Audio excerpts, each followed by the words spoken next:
આગામી 3 થી 4 દિવસ પછી ફરીથી હીટ વેવની આગાહી કરવામાં આવી છે। હવે હવામાનના જાણકાર અંબાલાલ પટેલે એમ કીધું છે કે ગુજરાતની અંદર 10 મેથી માંડીને 14 મે સુધી કમોસમી વરસાદ પડશે અને એ કમોસમી વરસાદની સાથે સાથે આંધી અને વંટોળ પણ જોવા મળશે।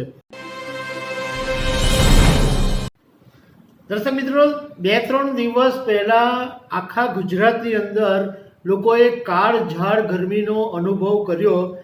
આજે એમ કહી શકાય કે થોડીક રાહત છે, થોડાક પવન આવે છે। હવે ગુજરાતના હવામાનના જાણકાર અંબાલાલ પટેલે આગાહી કરી છે કે મે મહિનાની અંદર કમોસમી વરસાદ પડશે અને એની સાથે સાથે એપ્રિલ મહિનાની અંદર ગરમી પણ પડવાની છે। તો આ આગાહી વિશે તમારી સાથે વાત કરીશું। મારું નામ રાજેશ શાહ છે અને તમે જોઈ રહ્યા છો ખબર છે.com। દર્શક મિત્રો, લગભગ 16, 17, 18 ગુજરાતની અંદર એટલી સખત ગરમી પડી કે લોકોને જાણે એમ લાગતું હતું કે આકાશમાંથી રીતસરના અગનગોળા વરસી રહ્યા છે। પરંતુ હમણાં આજે શનિવાર સાંજે અને રવિવારે થોડીક રાહત મળી છે કે ગરમી કમસે કમ ઓછી થઈ છે। પરંતુ આગામી 3 થી 4 દિવસ પછી ફરીથી હીટ વેવની આગાહી કરવામાં આવી છે। હવે હવામાનના જાણકાર અંબાલાલ પટેલે એમ કીધું છે કે ગુજરાતની અંદર 10 મેથી માંડીને 14 મે સુધી કમોસમી વરસાદ પડશે અને એ કમોસમી વરસાદની સાથે સાથે આંધી અને વંટોળ પણ જોવા મળશે। અંબાલાલ પટેલે આનું કારણ પણ આપ્યું છે। એમણે એમ કીધું કે અત્યારે અરબ સાગર ગરમ થવાને કારણે અરબ સાગરનો ભેજ છે એ ભર ઉનાળામાં પશ્ચિમ ભારતના વિસ્તારોમાં કમોસમી વરસાદ અને ચક્રવાતને લઈને આવશે। એમણે એમ કીધું છે કે ગુજરાતની અંદર 24 એપ્રિલથી 27 એપ્રિલ સુધી ગરમી પડશે અને તાપમાનનો પારો 43-44 ડિગ્રીની આસપાસ પહોંચી જશે।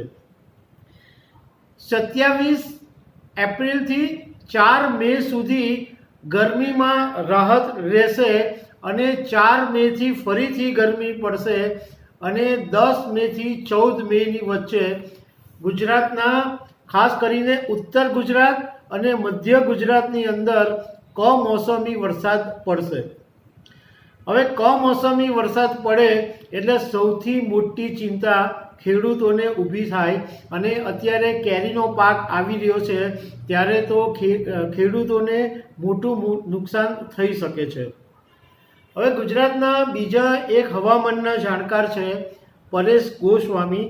એમણે એમ કીધું છે કે ગુજરાતની અંદર ગરમીનો જે રેકોર્ડ છે છેલ્લા 10 વર્ષનો એ આ વખતે તૂટી જશે, એટલી સખત ગરમી પડવાની છે। હવે હમણાં છેલ્લા કેટલાક સમયથી ભારે ગરમી પડી રહી છે, તો આ વિશે અમે ગુજરાતના પ્રાથમિક, માધ્યમિક અને પ્રૌઢ શિક્ષણ ખાતાના મંત્રી પ્રફુલભાઈ પાનસેરિયાને ફોન કર્યો હતો અને એમને પૂછ્યું હતું કે ગુજરાતની અંદર આટલી કાળઝાળ ગરમી પડી રહી છે તો શાળાઓમાં રજા આપવાનો કોઈ નિર્ણય માટે સરકાર વિચારી રહી છે?